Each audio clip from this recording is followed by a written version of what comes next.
तत्रैकाग्रं मनः कृत्वा यतचित्तेन्द्रिय क्रियः उपविश्यासने युञ्ज्यात् योगमात्मविशुद्धये। और उस आसन पर बैठकर तथा मन को एकाग्र करके चित्त और इंद्रियों की क्रियाओं को वश में किया हुआ अंतःकरण की शुद्धि के लिए योग का अभ्यास करें।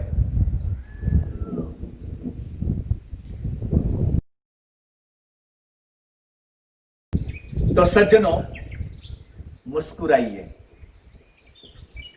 आप सभी को मेरा प्रणाम। जय सिया राम। कन्या गुरुकुल के लाभार्थ मानवता मिशन द्वारा आयोजित इस आत्म संयम चिंतन सत्र में आपका स्वागत है।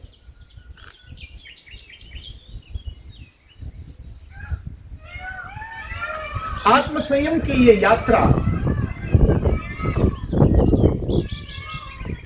हमारे अंतर की, हमारे एकांत की अंतर गुहा में, हृदय गुहा में, हृदय मंदिर के गर्भगृह में परमात्मा की सन्निधि तक पहुंची है।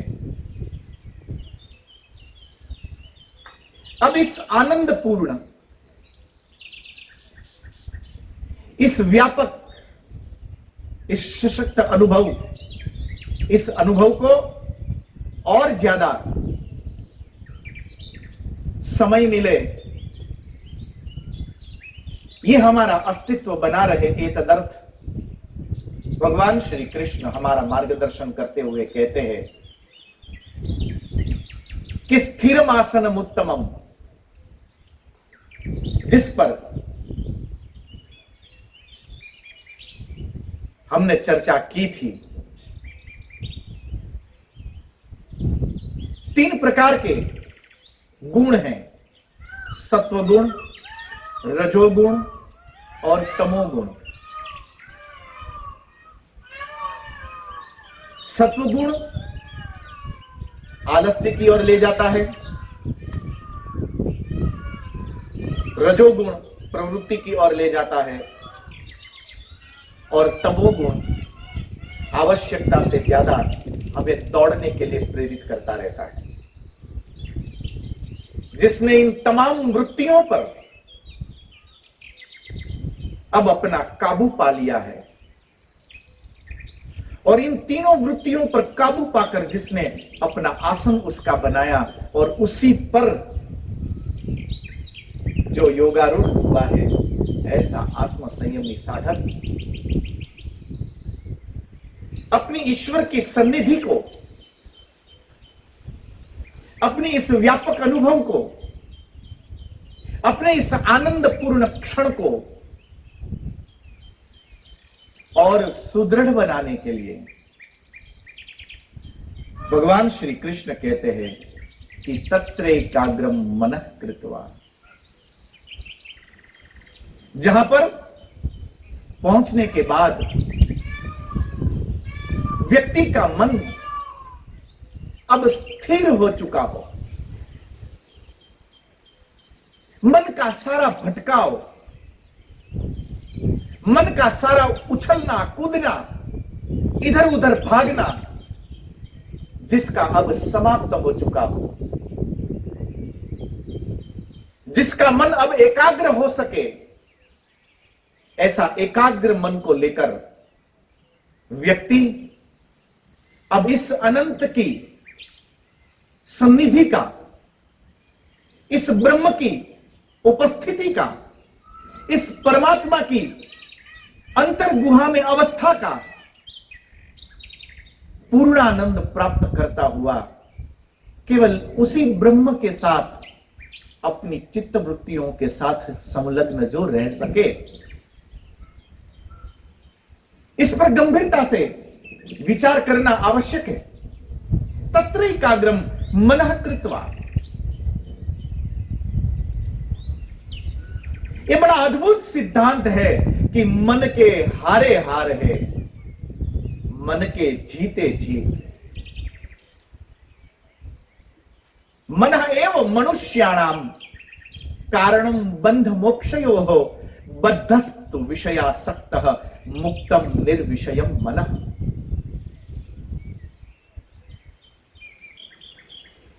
जो वासनाओं से जो परे हो सका, जिसकी सारी वासनाएं अब ढल चुकी है, गिर चुकी है, जिसने अपनी समस्त वासनाओं के ऊपर विजय प्राप्त कर लिया है, आप दूसरों की वस्तुओं पर अधिकार जमा कर बैठ सकते हो। आप किसी पृथ्वी के छोटे से टुकड़े के ऊपर आप अपना अधिकार जमा कर बैठ सकते हो।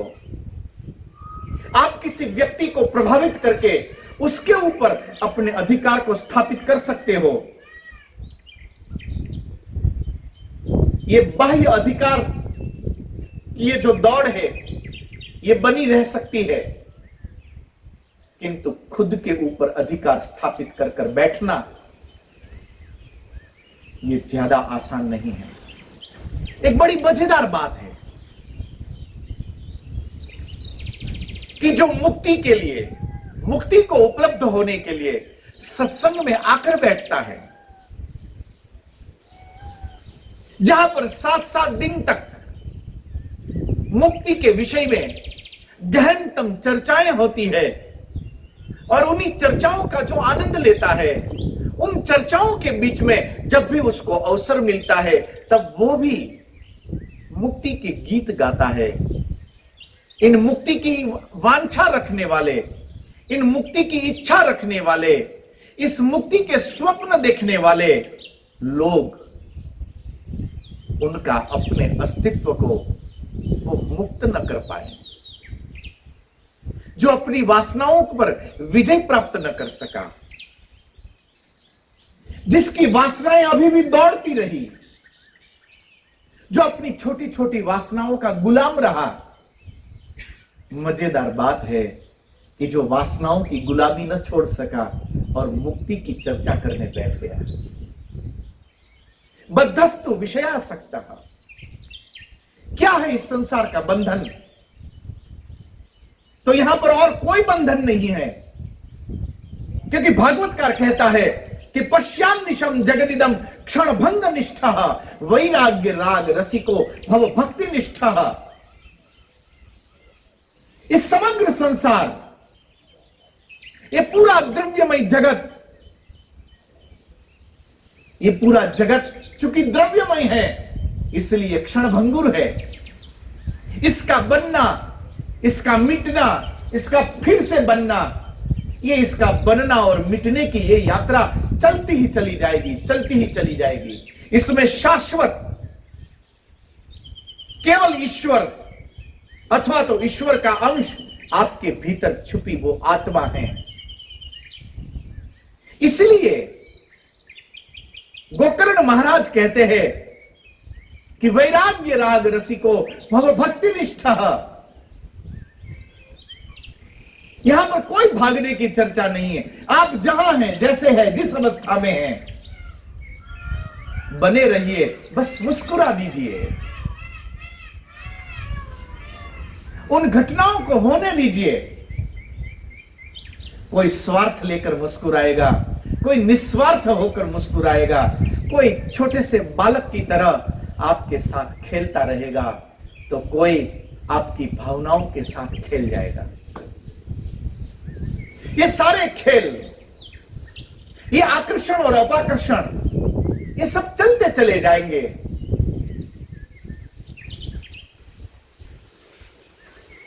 वर्षा ऋतु में जब नदी उफान पर आए, नदी के किनारे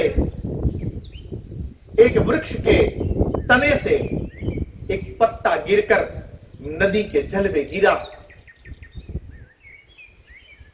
जैसे वो नदी के जल में प्रवाहित होने लगा, बहने लगा, उसी समय उस पत्ते के भीतर का एक अहंकार जगा कि इसी के किनारे में बड़ा हुआ, इसी नदी के किनारे मैंने अपनी युवानी बिताई, मैं नाचा कूदा खेला, इसी नदी का जल पीकर मेरी जिंदगी चली। मैं इस प्रकार इस नदी के जल को व्यर्थ में नहीं बहने दूंगा, मैं रोकूंगा इसे। और एक अहंकार से भरा वो वृक्ष का पत्ता अपना पूरा जोर लगा दे, अपना पूरा अस्तित्व लगा दे उस नदी के प्रवाह को रोकने के लिए। वो नदी के प्रवाह को रोक नहीं पाएगा। उस प्रवाह को रोकने के उस वृथा अभिमान में एक ऐसा मौका आएगा कि वो खुद ही चकनाचूर हो जाएगा और नदी की प्रवाह में मिल जाएगा, टूट जाएगा, बिखर जाएगा। हम सब लोग ये मेरे तेरे के भाव में, यहां से मुझे प्रेम मिल जाएगा, यहां से मेरे काम बन जाएंगे, यहां से मेरा ये हो जाएगा, ये मेरा है, ये पराया है। इसी प्रकार अस्तित्व के सामने हमने अपने अहंकार की पूरी फोर्स लगाई हुई है, ताकि होने वाली उन समस्त घटनाओं को, उन तमाम घटनाओं को हम रोक के खड़े हो जाए। ये अहंकार एक दिन वृद्ध हो जाता है और एक दिन ये अहंकार बिखरने लगता है, टूटने लगता है, टूट जाता है, समाप्त हो जाता है, बिखर जाता है, चकनाचूर हो जाता है। श्री कृष्ण कहते हैं कि बद्धस्तु विषयासक्तः, जो इन वासनाओं में बंधा वो अपने अहंकार के बल पर इस पूरे ब्रह्मांड को, इस पूरे संसार को अपने इशारों से चलाने का प्रयत्न करेगा। हालांकि आज तक न किसी के इशारे पर यह ब्रह्मांड चला है, न भविष्य में किसी के इशारे पर यह ब्रह्मांड चलेगा। यह ब्रह्मांड तो उसी अनंत के इशारे पर ही चलता था, चल रहा है, चलता रहेगा। इसलिए गोकर्ण को कहना पड़ा कि वैराग्य राग रसिको भव भक्ति निष्ठः। अपने भीतर उस विरक्ति को जगा दीजिए, अपने भीतर उस एकांत को जगा दीजिए, क्योंकि यही मन जब वैराग्य के घोल में एक बार डूबेगा, उसके बाद जो भी प्रस्फुटित होगा, उसके बाद जो भीतर से निकलेगा वो रस केवल और केवल भक्ति रस ही होगा। श्री कृष्ण कहते हैं कि बद्धस्तु विषयासक्तः मुक्तम निर्विषयम मनः। जो मुक्ति की यात्रा करना चाहता है, जो मुक्त होना चाहता है, उसे सबसे पहले अपने द्वारा जो बंधन पैदा किए गए हैं उन सारे बंधनों को तोड़ना पड़ेगा। मत सताओ किसी को, मत बांधो किसी की आशा, क्योंकि आप जिन पर ऑर्डर लगाते हैं, आप जिन पर आदेश देते हैं, ये आपके आदेश आपकी आंखों तक बने रहेंगे। आप ओझल हुए, उसी के साथ आपके आदेश भी ओझल हो जाएंगे। ये क्यों वृथा का अहंकार कि जो आपके ओझल होते ही आपका अहंकार ओझल हो जाए। ऐसा शिक्षक बन के क्या फायदा कि जब तक वो क्लासरूम में है तब तक 30 के 30 बच्चे एकदम अच्छे से बैठे हैं। जैसे ही वो टीचर बाहर निकले कि एक बच्चा फैन पे टंगा हुआ है तो दूसरा बच्चा खिड़की पे टंगा हुआ है। सबकी अपनी मस्ती है, सबका अपना स्वभाव। ये हमारा अपना वृथा अहंकार है कि हम ये सोचते हैं कि मेरे कहने पर, मेरे आदेश पर मैं यदि कह दूं कि रुक जाऊं तो रुक जाते हैं। इस संसार में कुछ भी हमारे कहने से नहीं रुकता है, और यदि हमारे कहने से रुकता तो आज हम जिनको प्रेम करते हैं, शायद हम उन जिनके प्रति हमारा प्रेम है उनको कभी हम मरने न देते। कोविड-19 के इस प्रभाव में कितनी मजेदार बात है कि जो दुनिया के बीच में सीना तान के घूमता था, जो ये सोचता था कि मैं जब निकलूं तो लोग मुझे झुककर प्रणाम करते हैं, ये सोचने वाले लोगों को अपनों से, अपनों के हाथों से अग्निदाह तक न मिला। ये सारी अकड़, ये सारा अहंकार, ये सारा वृथाभिमान पिपी कीट के अंदर बंद होकर निकल गया। पश्याम निशम जगदिदम क्षण भंग निष्ठ वैराग्य राग रसिको भव भक्ति निष्ठ। किसी को जाते हुए देखकर भी यदि अपने भीतर वो वैराग्य न जगा तो फिर हमने जीवन में कौन सी समझदारी को पाया। श्री कृष्ण कहते हैं कि तत्र एकाग्रम मनः कृत्वा। क्यों मन को एकाग्र करके? क्योंकि मनः एव मनुष्याणाम कारणम बंध मोक्षयोः बद्धस्तु विषयासक्तः मुक्तम निर्विषयम मनः। ये मन ही है। यदि इस मन के भीतर वासनाएं जब तक भरी रहेगी तब तक मुक्ति की यात्रा संभव नहीं है।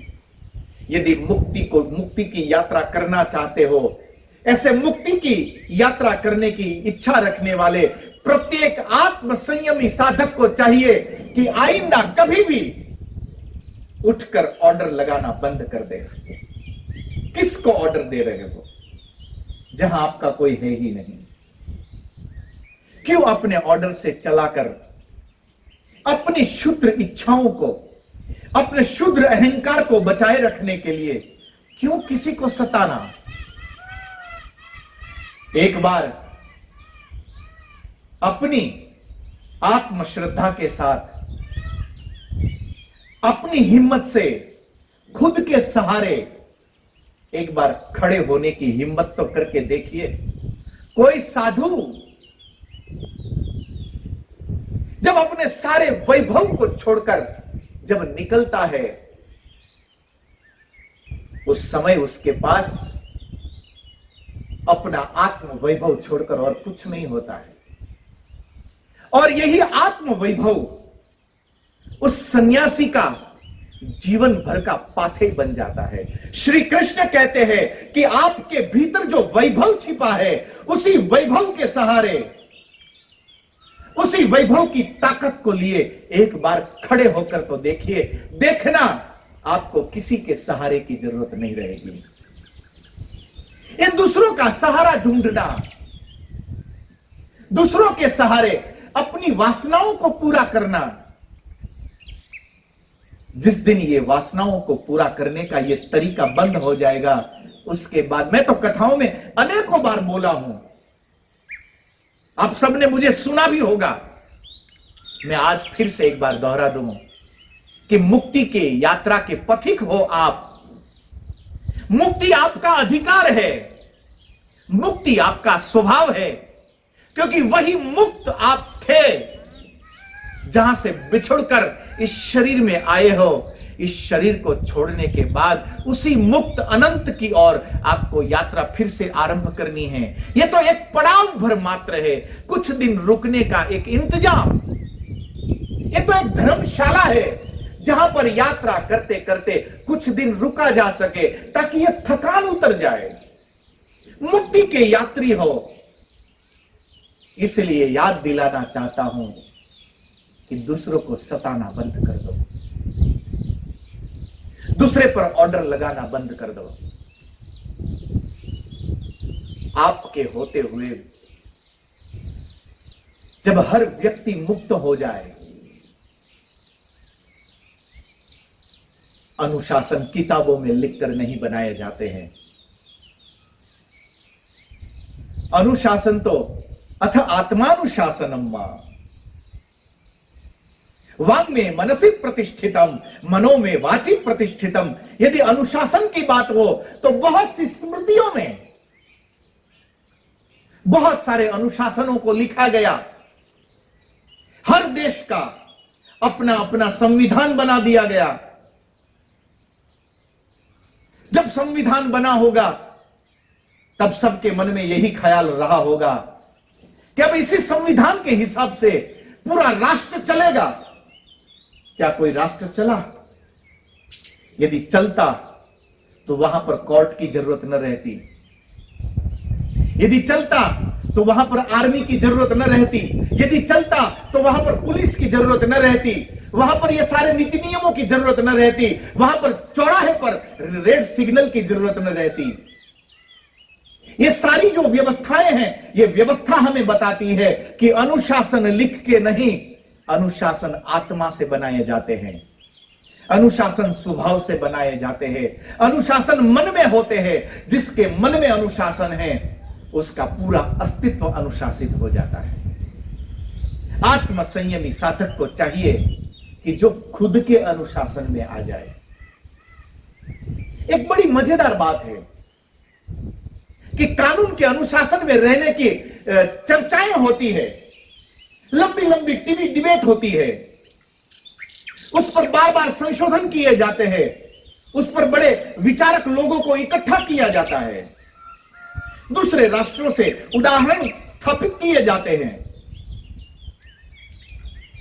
किंतु जहां पर व्यक्ति में खुद का ही अनुशासन नहीं है, ये सारे अनुशासन तब तक है कि जब तक चौराहे पर कोई ट्रैफिक वार्डन खड़ा हो, तब तक रेड सिग्नल की मर्यादा है।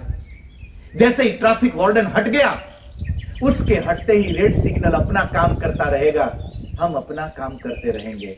एक बड़ी मजेदार बात है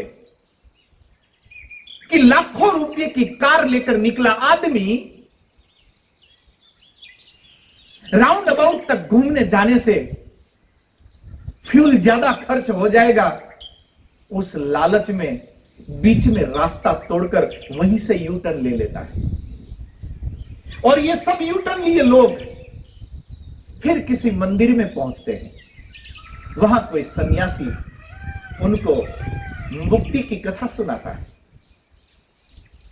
और फिर मैंने चूंकि मुक्ति की कथा सुनी है इसलिए अब मैं मुक्त हो जाऊंगा, ऐसा मन में फिर से एक और नया अहंकार भरकर इस अहंकार की एक और नई यात्रा को आरंभ कर देता है। मेरे भाई बहन, आत्म संयमी व्यक्ति को चाहिए, क्योंकि वो मुक्ति का पथिक है। आप मुक्ति के यात्री हो। आज से खुली आंखों से देखिएगा कि जहां पर आप हो वहां पर हर व्यक्ति अपनी निजता का अनुभव कर सकता है। जहां पर किसी की निजता पर, जहां पर किसी की स्वतंत्रता पर आक्रमण न होता हो। मनोबुद्धि अहंकार चित्तानि नाहम न च श्रोत्र जिह्वे न च घ्राण नेत्रे। इस प्रकार चर्चा करते करते आदि गुरु शंकर कहते हैं कि चिदानंद रूप, उस आनंद का महासागर, वो परम अस्तित्व, वो परम ऊर्जा, वो व्यापक प्रकाश, वो ईश्वर, वो परमात्मा, वो प्रभु मैं हूं। शिवोहम शिवोहम आत्मा त्वं गिरिजामति सहचरा प्राण शरीरम गृहम। जिसकी अंतर गुहा अब एक छोटा सा शिव मंदिर बन सका हो, जहां पर सदगुरु के वचन अब मंत्र बनकर उस शिवालय के भीतर गुंजायमान होते हो, जहां पर एक आत्म संयमी साधक अपने आसन पर अपनी समस्त वृत्तियों का निरोध करता हुआ जो स्थिर होकर बैठा हो, ऐसी जिसने निजता का अनुभव कर लिया, ऐसा निजानंदी, ऐसे मन पर जिसने अपने मन को वश में कर लिया है, ऐसा नियंता, आत्मनियंता साधक अपने आसन पर कुछ देर के लिए, ज्यादा समय के लिए बैठ सकेगा। यह बैठना बहुत अनिवार्य है, यह अवस्था अत्यंत जरूरी है। जो इस अवस्था को उपलब्ध हो सका, जिसने अपने अंतरात्मा की इस ऊंचाई को प्राप्त कर लिया, वही व्यक्ति आत्म संयम की इस यात्रा में उस व्यापक के पड़ाव को प्राप्त कर सकता है। तत्रैका मनः कृत्वा, अपने आसन को स्थिर करने के बाद व्यक्ति को क्या करना है? व्यक्ति को करना है कि वो अपने मन को स्थिर कर ले, अपने मन को एकाग्र करे। कहां एकाग्र करना है? जो अपनी निजता में, आपके भीतर जो शिव है, आपके हृदय मंदिर का जो आपका अपना शिव है, तत्र एकाग्रम मनः कृत्वा। बहुत बाहर भाग लिए, बहुत तीर्थों को टटोल लिया, बहुत पंडाओं को राजी कर लिया, तत्र एकाग्रम मनः कृत्वा। आइए, अब इस आसन पर बैठने के बाद अपने हृदय के अंतर गुहा में, अपने हृदय मंदिर के भीतर, अपने अंतरात्मा के सन्मुख मनः कृत्वा, अब दो आंख बंद करके बाहर नहीं अपितु अपनी समग्र ऊर्जा को जिसने अपने भीतर समेट लिया है, जैसे एक कछुआ, जैसे उसको खतरा नजर आता है तो अपनी समस्त इंद्रियों को अपने खोल के भीतर वो समा लेता है और वो अपने को सुरक्षित कर लेता है। तत्रैकाग्रम मनः कृत्वा। ये जो मयूर की टंकार आपको सुनाई दे रही होगी, कुछ उसके नृत्य की तरह। कहते हैं कि मयूर जब नृत्य करता है, उस नृत्य की पीड़ा में उसकी आंखों से जो अश्रु बहते हैं, उसी से उसकी पत्नी गर्भवती होती है और उसी के द्वारा उसका परिवार आगे बढ़ता है। इसलिए कृष्ण मोर पंख को अपने मुकुट में धारण करते हैं। एक ऐसा पक्षी, इसलिए तो मोर भारत का राष्ट्र पक्षी बन सका कि जहां पर कोई वासना नहीं है, ऐसा वासना रहित, जब तक वासना जिंदा रहेगी तब तक व्यक्ति मयूर की तरह नृत्य नहीं कर सकता है। हां, किसी मोर को मार के, उसको धागों में बांध के, किसी स्टेज पर चढ़ के, राखोड़ी पलोत के मयूर नृत्य का ढोंग जरूर रचाया जा सकता है, किंतु उस मयूर नृत्य में वासना रहेगी। आत्म संयमी व्यक्ति को चाहिए कि जो मयूर की तरह नृत्य कर सके। आत्म संयमी साधक को चाहिए कि जो अपने भीतर, अपनी अंतरात्मा में अपने मन को एकाग्र कर सके।